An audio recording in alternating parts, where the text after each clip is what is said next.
So the leaders have taken their seats for the SCO meet. That's Prime Minister Modi on your screens right now. All the leaders have taken their seats and now the meeting will be beginning. Xi Jinping has started speaking. There will also be, Prime Minister Modi will also be addressing the SCO leaders. So the big update that is coming right now is that the SCO meet has started. Xi Jinping is currently addressing the leaders at the SCO meet, and Prime Minister Modi will also be addressing the leaders. Remember, just a while ago, while welcoming the leaders at the SCO meeting, there was this huddle between India, Prime Minister Narendra Modi, Chinese President Xi Jinping and Russian President Vladimir Putin.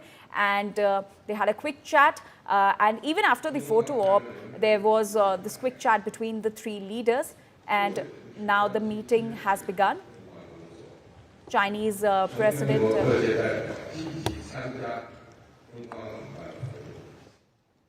Xi Jinping is currently addressing the leaders.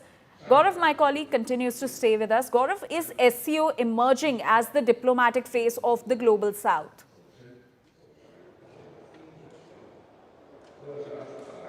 Well, it's one of the very important groupings as we hear President Xi Jinping speak. BRICS is far more representative. That has Brazil, Russia, India, China, South Africa as initial members. 10 additional countries in Kazan became a part of BRICS, widening the BRICS family. So you have very important groupings of the developing world, which are far more inclusive. But Shanghai Cooperation Organization is also one very important grouping, initially of the Eurasian bloc, but this time they've gone far beyond Eurasia, inviting leaders of Africa. You have Egypt that's represented here. So Asia, Europe and Africa is something that SCO is also looking at. So there's BRICS, there's SCO, and of course there is the United Nations.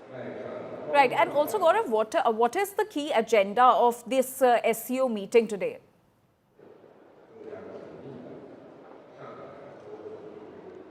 So this SCO summit here in Beijing, in Tianjin, has the developing world should have a bigger role to play in decision making. That's the message that SCO wants to give out. The democratization of the process of decision making is one very significant agenda of this. Economic cooperation, interlinking of economies of these countries. That's one very important agenda. Mutual trust, mutual benefit, combating terrorism together. These are all very important aspects of the SCO summit. So each year they have a different agenda, and this is the 25th year where they've opened up. So there are 26 heads of state, governments, organizations, including the United Nations, that Secretary General Antonio Guterres, who are represented here, and the entire effort of Shanghai Cooperation Organization, according to China, is to ensure that this Eurasian bloc has a much bigger say in global decision making.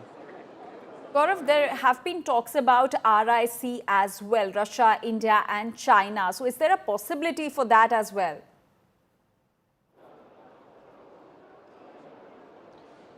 So Russia, India, China trilateral is something that Russia has been pushing very extensively. In fact, you've heard Sergei Lavrov, the Russian foreign minister, talk about it.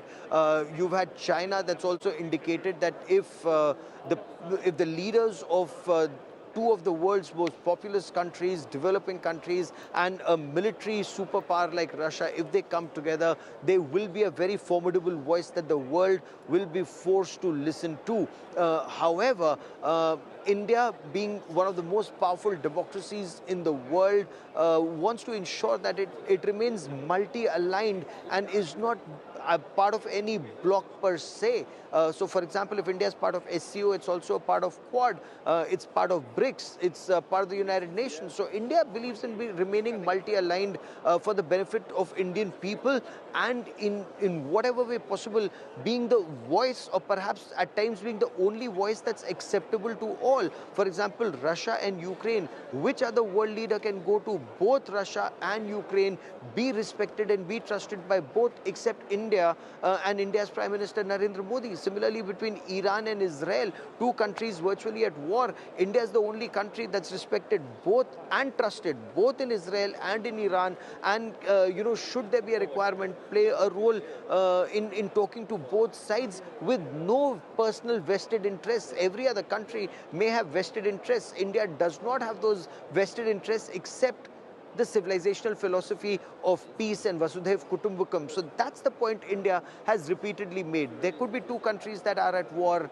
but India is friendly with both. Yes. Gaurav, in fact, we've already witnessed the most powerful visuals from the SCO summit. That is Prime Minister Modi conversing with Xi Jinping and Russian President Vladimir Putin. Those are the most powerful visuals that we are showing you on your screens right now. Is this a strong enough message to the West?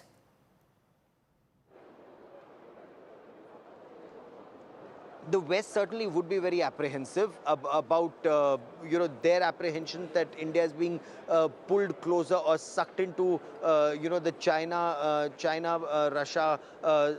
grasp. But India's point is, Russia has been a time-tested partner. That's a relationship that's held India in great stead, and the two countries, their mutual interests meet. When it comes to international relations, there's a very old saying that there are no permanent friends, there are no permanent enemies, there are only permanent national interests.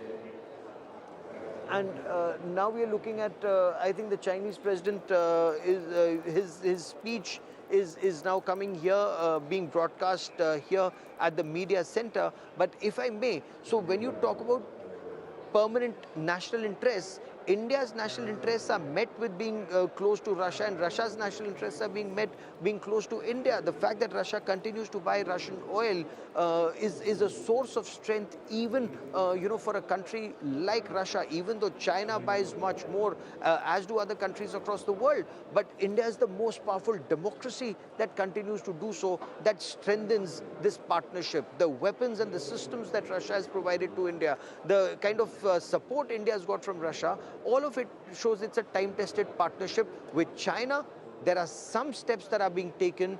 If borders remain peaceful, then sky's the limit for the relationship. But then China will have to do a lot more to build the trust that it talks about.